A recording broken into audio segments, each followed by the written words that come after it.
श्री स्वामी समर्थ। आज आहे 26 नोव्हेंबर 2025। आज आहे चंपाषष्ठी। आज तुम्हाला तुमच्या देवघरातील देवांना या दिव्यांनी ओवाळायचं आहे। या दिव्यांनी जर तुम्ही आज चंपाषष्ठीला देवांना ओवाळलं तर आपल्या घरामध्ये सुख आनंद अगदी भरभरून येतो। तर चंपाषष्ठी कशी साजरी करायची आणि कुठला नैवेद्य बनवायचा आहे या सर्व गोष्टी आज या व्हिडिओमध्ये सांगणार आहेत। त्या अगोदर तुम्ही चॅनलवरती नवीन असाल तर चॅनलला सबस्क्राइब करा, लाईक करा आणि कमेंटमध्ये येळकोट येळकोट जय मल्हार अवश्य लिहा, श्री स्वामी समर्थ अवश्य लिहा। चला तर मग व्हिडिओला सुरुवात करूया। चंपाषष्ठीच्या दिवशी मार्तंड भगवान म्हणजे आपले जे खंडोबा महाराज आहेत त्यांची आपल्याला पूजा करत असतो आपण। तर आज तुमच्या घराच्या आसपास कुठेही खंडोबाचे मंदिर असेल तिथे मंदिरात जा, खंडोबाचे दर्शन घ्या, पूजा करा। जर तुमच्या घराचे कुलदैवत खंडोबा असेल तर त्यांचा टाक असेल तर मूर्ती असेल तर त्याची तुम्हाला तळी भरायची आहेत। आज चंपाषष्ठीला जे दान होईल ते अवश्य करा। आजच्या या चंपाषष्ठीच्या दिवशी दान करण्याला खूप सारे महत्त्व आहेत।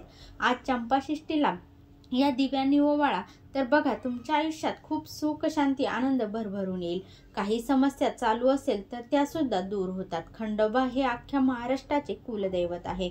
या खंडोबाच्या नवरात्रीमध्ये तुमच्याकडून जर 9 दिवसांची काहीच सेवा झाली नसेल तर हा आजचा एक दिवस तरी तुम्ही ही सेवा नक्की करा। आज संध्याकाळी तुम्हाला हा उपाय जो आहे तर तो करायचा आहे, ही सेवा करायची आहेत।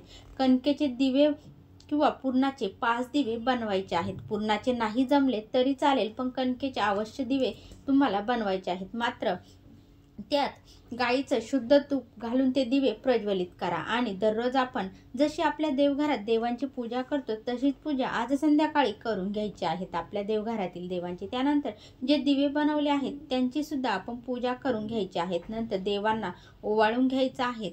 आपल्याला देवांचं औक्षण काढायचं आहे। पूजा झाल्यानंतर जे दिवे आहेत आपण बनवले आहेत कणकेचे 5 दिवे त्यातील आपल्याला एक दिवा जो आहे तर तो आपल्याला आपल्या देवघरातच ठेवायचा आहे। एक दिवा आपण आपल्या स्वयंपाकघरात म्हणजे किचनमध्ये जिथे स्वयंपाक करतो तिथे ठेवायचा आहे।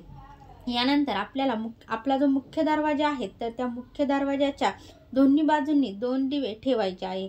अशा प्रकारे पूजा झाल्यानंतर हे दिवे ठेवायचे आहेत। आज चंपाषष्ठीला सर्वात अगोदर पंचामृताचा नैवेद्य दाखवायचा आहे। नंतर वांग्याचे भरीत आणि बाजरीची भाकरी त्यालाच रोडगे देखील म्हणतात त्याचा नैवेद्य दाखवायचा आहे। या नैवेद्याला खूप महत्त्व आहे। हा नैवेद्य खंडोबाचा आवडतीचा नैवेद्य आहे म्हणून वांग्याचे भरीत आणि बाजरीच्या भाकरीचा नैवेद्य आज आपल्याला खंडोबा महाराजांना दाखवायचा आहे। व्हिडिओ आवडल्यास लाईक, शेअर, कमेंट करा। चॅनलवरती नवीन असाल तर चॅनलला सबस्क्राइब करा। श्री स्वामी समर्थ। जय जय स्वामी समर्थ।